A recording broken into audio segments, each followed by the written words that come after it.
할렐루야. 사랑하는 대강의 가족 여러분, 오늘 하루도 하나님의 말씀과 동행하는 삶이 되길 소망합니다. 오늘 함께 나눌 하나님의 말씀은 열왕기상 20장 35절에서 43절 말씀입니다. 선지자의 무리 중 한 사람이 여호와의 말씀을 그의 친구에게 이르되 너는 나를 치라 하였더니 그 사람이 치기를 싫어하는지라. 그가 그 사람에게 이르되 내가 여호와의 말씀을 듣지 아니하였으니 내가 나를 떠나갈 때에 사자가 너를 죽이리라. 그 사람이 그의 곁을 떠나가더니 사자가 그를 만나 죽였더라. 그가 또 다른 사람을 만나 이르되 너는 나를 치라 하매 그 사람이 그를 치되 상하도록 친지라.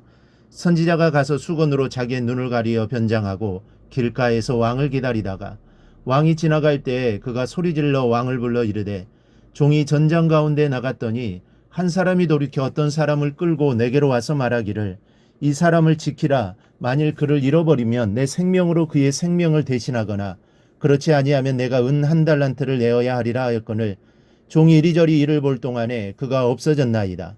이스라엘 왕이 그에게 이르되 내가 스스로 결정하였으니 그대로 당하여야 하리라. 그가 급히 자기의 눈을 가린 수건을 벗으니 이스라엘 왕이 그는 선지자 중에 한 사람인 줄을 알아본지라.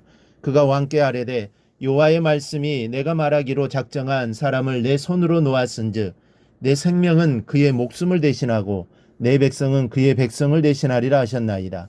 이스라엘 왕이 근심하고 답답하여 그의 왕궁으로 돌아가려고 사마리아에 이르니라. 아멘. 오늘 말씀은 한 익명의 선지자가 베나닷을 살려준 아합에 대한 하나님의 심판을 예고하는 내용입니다.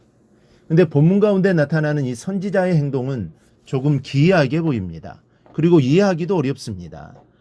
35절에 선지자의 무리 중 한 사람이 여호와의 말씀을 그의 친구에게 이르되 너는 나를 치라 하였더니 그 사람이 치기를 싫어하는지라. 어느 날 갑자기 한 선지자가 자기의 친구에게 너는 나를 치라고 말합니다. 그것도 여호와의 말씀으로 나를 때리라는 겁니다. 즉 여호와의 이름으로 나를 사정없이 때리라고 말하고 있으나 동료 선지자는 때리기를 거부합니다. 하기사 아무런 잘못도 또 때릴 만한 이유도 없는 사람을 어떻게 때릴 수 있겠습니까? 설령 맞을 짓을 했을지라도 용서하고 감싸주어야 할 선지자가 아닙니까? 그럼에도 불구하고 여호와의 이름으로 무작정 때리라는 겁니다. 하지만 그 친구는 때리지 않았습니다. 이때 선지자가 이렇게 말합니다. 내가 여호와의 말씀을 듣지 아니하였으니 내가 나를 떠나갈 때 사자가 너를 죽이리라. 그리고 잠시 후 그 사람이 그의 곁을 떠나가더니 사자가 그를 만나 죽였다라고 기록하고 있습니다. 이 사건이 있은 후 그 선지자가 다른 사람을 또 만나 나를 때리라고 또 말을 했고 이번에는 그가 마구 때렸습니다. 37절을 보니 그 사람이 그를 치되 상하도록 쳤다고 기록된 것으로 보아 몹시 심하게 때린 것을 알 수 있습니다. 이 정말로 이해하기 힘든 사건입니다. 아무런 죄도 없는 사람을 하나님의 때리라고 하였으니 너는 나를 패라고 하니 말도 안 되는 사건이 벌어지고 있는 겁니다. 이런 일로 인해 심한 상처를 입은 선지자는 수건으로 자기 얼굴을 가리고 변장하여 길에서 왕을 기다리고 있다가 지나가는 왕을 불러 이런 말을 합니다. 종이 전쟁터에 나갔을 때에 제 상사가 어떤 한 사람을 끌고 와서 말하기를 이 사람을 지키라. 만일 잃어버리면 그 벌로 내가 죽을 것이요 그렇지 않으면 내가 은 한 달란트를 내어야 하리라 했습니다. 그런데 이를 어쩌면 좋습니까? 제가 한눈을 파는 동안에 그가 없어져 버렸습니다. 그러니 어쩌면 좋겠습니까? 그런데 지금 선지자가 하는 말은 바로 아합을 두고 하는 말입니다. 이 말을 듣고 있던 아합이 아주 냉정한 답변을 합니다. 내가 스스로 결정하였으니 그대로 당하여야 하리라. 아합의 말에 의하면 너는 용서받을 길이 없다는 것이요 군법에 의해 넘겨 법대로 처형당해야 하리라 하는 것입니다.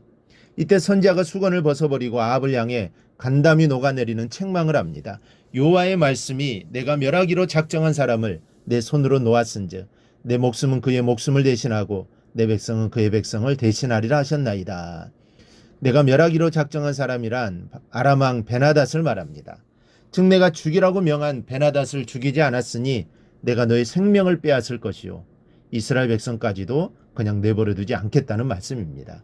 그러면 우리가 도저히 이해할 수 없었던 사건과 연결하여 생각해 보십시다. 여호와께서 원하시니 나를 때리라고 말했을 때 때리기를 거부했던 선지자가 사자에게 죽임을 당했던 그 사건은 아합에게는 엄청난 메시지가 아닐 수 없습니다.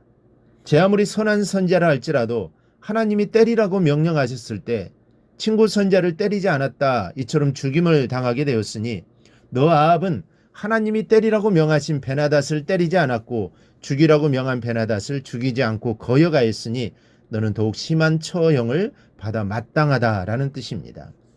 여러분, 하나님의 명령하신 것은 이유를 막론하고 순종해야 하는 것을 믿으시기 바랍니다.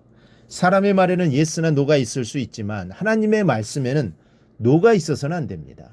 왜냐하면 하나님의 말씀은 언제나 옳기 때문입니다.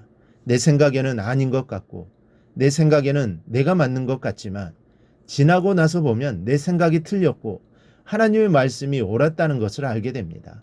그렇기 때문에 우리는 온전히 하나님의 말씀에 순종해야 합니다. 이 100% 순종해야 합니다. 그럴 때 하나님의 놀라운 일을 이루게 되는 것입니다.